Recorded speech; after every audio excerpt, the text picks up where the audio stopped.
Okay, here's my schematic for a adjustable frequency TCMS device, or Trans-Cranial Magnetic Stimulation device.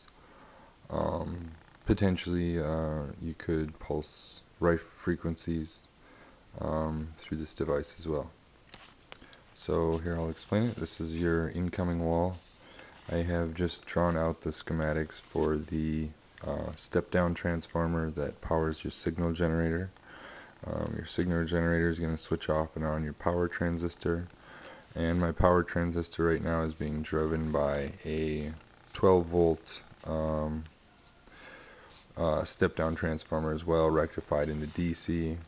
And so then I use the coil pulsed through the collector, coming into the collector, and that's my induction coil. So here's my setup. There's my induction coils over here. We have different size induction coils for accuracy and different frequencies as well. So right now, focus. Right now this transformer is coming in off the wall. It's stepping the voltage down from 120 down to 16. So then it's rectified through this full wave bridge rectifier right here. I'm storing it up in this capacitor just because I want to smooth off any voltage blips so we have a smooth DC. These are my two power transistors. They're connected in parallel, so they are just splitting the load. And here's my signal generator. Right now it is pulsing at 8 Hertz, so we will be trying to tune into the,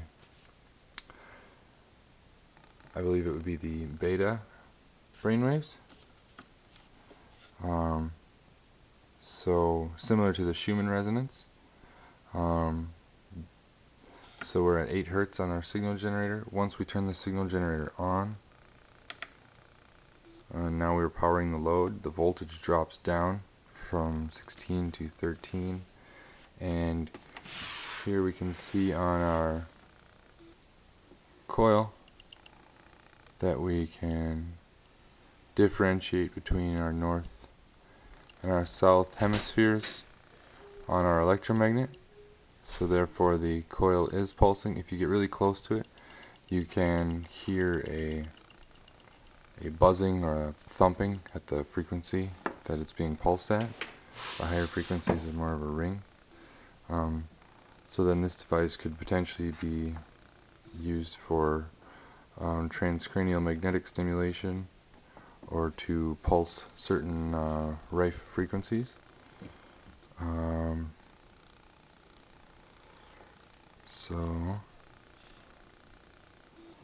And that's my setup for the transcranial magnetic stimulation.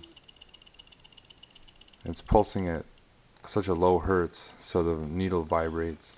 If it was a higher frequency, it would just stay in one place. So boom, that's my version. I also have another version. For those of you who don't have a signal generator and you just want to build one out of a 555 timer circuit, the 555 is pretty simple. We're running it off a 12 volt battery. We have our electrolytic capacitor in there for smoothing the voltage. We get our positive. Then we have our two variable resistors to set the frequency, connected to our pin 7, and as you can see the 2 and the 6 are connected together and ran through, on my setup I believe that's a 10 microfarad capacitor. I believe it's a 103 or a 104. I can't quite remember. So this is where your frequency is adjusted here. These potentiometers and this capacitor is what sets your frequency to drive your 555. Your 4 and 8 pins are connected to your positive. Your 1 pin is connected to your ground. Your 3 will be your pulsing out. So this is where your square wave is going to be generated.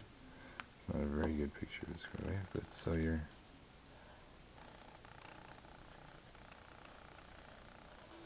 you're driving your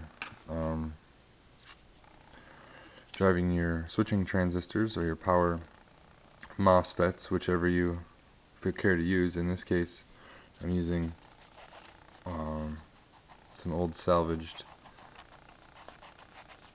switching transistors. Look like this guy here. And we have them stacked in parallel to dissipate the load, and we're driving that all off of the 12-volt battery. Same thing, your induction coil at the end. So that's my setup. Thank you.